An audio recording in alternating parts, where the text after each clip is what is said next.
Hello everyone, welcome to my channel my English world. आज की video में हम प्रेजेंट इंडेफिनिट टेंस करेंगे और प्रेजेंट इंडेफिनिट टेंस करने के लिए सबसे पहले हम ये जान लेते हैं कि हम इसको आइडेंटिफाई कैसे करें। तो इसको आइडेंटिफाई करने के लिए दो तरीके होते हैं।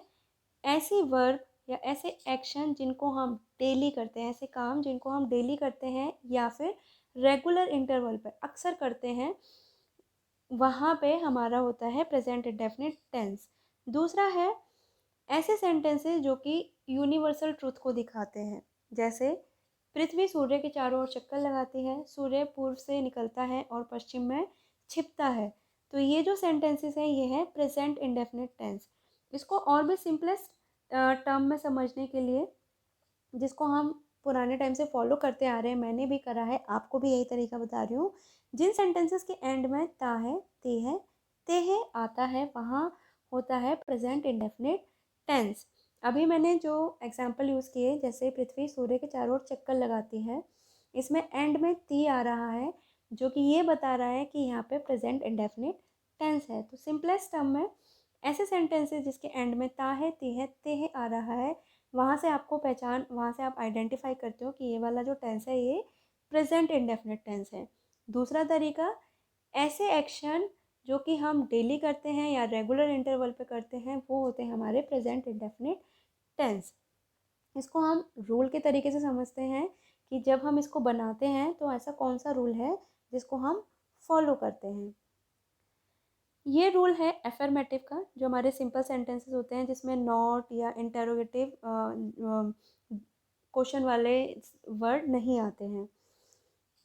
तो सब्जेक्ट, वर्ब की फर्स्ट फॉर्म, SEIS, ऑब्जेक्ट। अब सब्जेक्ट कौन होता है? जो कि काम कर रहा है। वर्ब, क्या काम किया जा रहा है। ऑब्जेक्ट, उस काम का असर किस पे पड़ रहा है। आपको तीन चीज़ें याद रखनी है, कौन काम कर रहा है, क्या काम कर रहा है, और उस काम का असर किस पर पड़ रहा है, वो होता है हमारा ऑब्जेक्ट। कौन, क्या काम कर रहा है, किस पर उसका असर हो रहा है, ये तीनों चीज़ें सेंटेंस में होती हैं। तो एस या ई एस हम कौन सी वर्ब के साथ लगाते हैं? जो एस होता है वो अक्सर हर वर्ब के साथ यूज़ होता है, लेकिन ई एस हर वर्ब के साथ यूज़ नहीं होता। इसके कुछ रूल होते हैं कि कौन सी ऐसी वर्ब्स हैं जहाँ पे हम ई एस का यूज़ करें। तो फर्स्ट रूल है, ऐसी वर्ब जैसे अप्लाई, बरी, कॉपी। तो इसमें देखो, अप्लाई में वाई आ रहा है एंड में, बरी में वाई आ रहा है एंड में, कॉपी में वाई आ रहा है एंड में। तो वाई से ठीक पहले जब कॉन्सोनेंट आए, इट मीन्स व्यंजन, LYLRP, ये व्यंजन है, कॉन्सोनेंट है। वाई से ठीक पहले जब कॉन्सोनेंट आता है तो जब हम ई एस लगाते हैं वो वाई चेंज होता है आई में, और तब हम ई एस लगाते हैं। जैसे अप्लाई का हो गया अप्लाइज, बरी का हो गया बरीज, कॉपी का हो गया कॉपीज। नेक्स्ट रूल देखते हैं, rule number 2, E S is use with verbs like go and do. तो ई एस किसके साथ यूज होता है? गो और डू के साथ। जब ई एस लग जाता है, गो का बनता है गोज, डू का बनता है डज।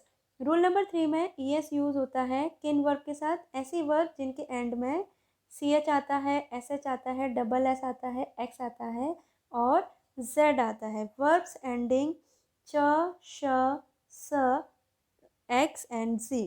तो टीच, यहाँ पे जो टीच वर्ब है उसके एंड में सी एच आ रहा है, तो इसके साथ हम ई एस यूज़ करेंगे। टीच का बन जाएगा टीचेस, ब्रश, ब्रश का बन जाएगा ब्रशेस, असेस का बन जाएगा असेसेस, बज का बन जाएगा बजेस, रिलैक्स का बन जाएगा रिलैक्सेस। इसको हम अब एग्जाम्पल के थ्रू समझते हैं। एग्जाम्पल्स, ही ईट्स ब्रेकफास्ट। इसमें देखो, जो हम मैंने आपको रूल एकदम स्टार्टिंग में बताया था, ही काम कौन कर रहा है, सब्जेक्ट कौन है? ही। क्या काम कर रहा है? ईट। अब खाने का असर किस, क्या खा रहा है वो? ब्रेकफास्ट खा रहा है। कौन काम कर रहा है, क्या काम कर रहा है, और उसका असर किस पे पड़ रहा है? ब्रेकफास्ट पे। तो he eats breakfast. I go to the temple. इसमें देखो, मैंने गो के साथ ई एस नहीं लगाया है क्योंकि जो आई है उसको हम हमेशा प्लूरल कंसीडर करते हैं, और प्लूरल के साथ ई एस या एस नहीं आता। सिंगुलर के साथ हमेशा एस या ई एस आता है, प्लूरल के साथ कभी भी एस या ई एस नहीं आता। जो हमारी प्लूरल सब्जेक्ट होते हैं उनके साथ कभी भी एस या ई एस नहीं आता, इसको ध्यान रखना। Sita goes to the temple, यहाँ देखो सीता सिंगुलर है, एक ही है, सिंगुलर के बारे में बात कर रहे हैं, इसलिए हमने जब वर्ब लगाई गो उसके साथ हमने लगाया E S. Sita goes to the temple, काम कौन कर रहा है? सीता, तो सीता कौन हो गई? सब्जेक्ट। क्या काम कर रही है? गो, जाने का, और उसका असर किस पे पड़ रहा है? टेम्पल, इट मीन्स कहाँ जा रही है वो? टेम्पल में। तो Sita goes to the temple, तो टेम्पल हमारा हो गया ऑब्जेक्ट। वी, कौन काम कर रहा है? वी, तो वी क्या हो गया? सब्जेक्ट। क्या काम कर रहे हैं? प्ले, खेल रहे हैं। क्या कर रहे हैं? Play cricket. क्या खेल रहे हैं? क्रिकेट खेल रहे हैं, तो क्रिकेट क्या हो गया हमारा? ऑब्जेक्ट। तो ये है सब्जेक्ट, वर्ब की फर्स्ट फॉर्म, और ये हो गया ऑब्जेक्ट। इसमें भी देखो जो वी है वो उसको प्लूरल कंसिडर करते हैं, और प्लूरल सब्जेक्ट के साथ कभी भी एस या ई एस नहीं आता, हमेशा सिंगुलर के साथ आता है। अब आते हैं नेगेटिव में। नेगेटिव का रूल क्या होता है? सब्जेक्ट डू या डज प्लस नॉट, वर्ब की फर्स्ट फॉर्म और ऑब्जेक्ट। इसमें he does not eat breakfast, ये एग्जाम्पल है। इसमें देखो वर्ब लग गई हमारी do, he does not, he singular है इसलिए हमारा ई एस यहाँ पे लग गया, he does not eat breakfast. I plural consider करते हैं तो आई के साथ डू आएगा। जो डज हमारी हेल्पिंग वर्ब है वो सिंगुलर के साथ आएगी, और डू आएगी हमारी प्लूरल के साथ। I do not go to the temple, Sita does not go to the temple, we do not play cricket. Do plural के साथ आएगा और डज सिंगुलर सब्जेक्ट के साथ आएगा। अब हम इंटेरोगेटिव पे चलते हैं। इंटेरोगेटिव का रूल क्या है? जो हमारी हेल्पिंग वर्ब है डू डज है वो सब्जेक्ट से पहले आ जाएंगे। तो डू डज सब्जेक्ट, वर्ब की फर्स्ट फॉर्म, और हो गया हमारा ऑब्जेक्ट। अब ये देखो डज ही ईट ब्रेकफास्ट, क्या वो ब्रेकफास्ट खाता है? तो क्या के लिए हम लगाएंगे डज, हेल्पिंग वर्ब पहले आ जाएगी। Does he eat breakfast. अच्छा, इस तरीके के जो सेंटेंसेस होते हैं डज ही ईट ब्रेकफास्ट, इसका आप आंसर कैसे दोगे? क्या तुम खाना खाते हो? यस या नो में, या खाते हो तो यस, नहीं खाते हो तो नो। क्या आप ब्रेकफास्ट करते हो? करते हो तो यस, नहीं करते हो तो नो। तो इस तरीके के जो हमारे क्वेश्चन वाले सेंटेंसेस होते हैं इनका आंसर हमेशा यस या नो में होता है। Do I go to the temple, क्या मैं टेम्पल जाता हूँ? एंड में ताहे तीहे तीहे आ रहा है, और आई जो है वो हमारा प्लूरल सब्जेक्ट है, इसलिए जो हमारी हेल्पिंग वर्ब है वो है डू। रूल के अकॉर्डिंग डू के बाद आ गया सब्जेक्ट, वर्ब की first form go to the temple, आ गया हमारा हो गया ऑब्जेक्ट, और लास्ट में हमारा question mark. Does Sita, rule के अकॉर्डिंग डज सबसे पहले आया क्योंकि इंटेरोगेटिव है। डज सिंगुलर है, सीता जो है सब्जेक्ट हमारा सिंगुलर है इसलिए डज आया, तो does Sita go to the market, और एंड में आ गया question mark. Don't forget to put the question mark at the end of the sentence, क्योंकि उसी से पता चलता है कि ये इंटेरोगेटिव है और ये बहुत इंपॉर्टेंट भी है। डू वी प्ले क्रिकेट, क्या हम क्रिकेट खेलते हैं? तो रूल के अकॉर्डिंग जो डू है वो स्टार्टिंग में आया। क्या हम क्रिकेट खेलते हैं? तो क्या के लिए हम डू लगाएंगे? हम वी, वर्ब के अकॉर्डिंग वर्ब की फर्स्ट फॉर्म और क्रिकेट, तो डू वी प्ले क्रिकेट। इसमें आप हमेशा ध्यान रखना इस तरीके के क्वेश्चन वाले सेंटेंसेस जो होते हैं उनका आंसर हम हमेशा यस या नो में देते हैं, कोई एक्सप्लेनेशन नहीं देते। नेक्स्ट हम समझेंगे कि ऐसे कौन से क्वेश्चन हैं जिसमें हम एक्सप्लेन करते हैं और उसमें हमारा प्रेजेंट इंडेफिनिट यूज़ होता है।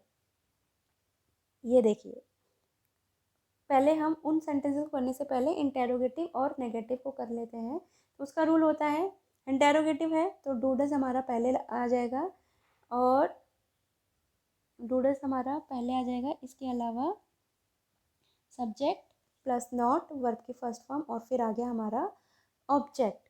Interrogative plus negative it means वो हमारा क्वेश्चन वाला सेंटेंस भी है उसमें हमारा नॉट भी आएगा, तो हमारी दोनों चीज़ें इसमें फुलफिल हो रही हैं। डू डज आ गया, सब्जेक्ट, नॉट, वर्ब की फर्स्ट फॉर्म और ऑब्जेक्ट। एग्जाम्पल है, क्या वह खाना नहीं खाता? Does he not eat breakfast?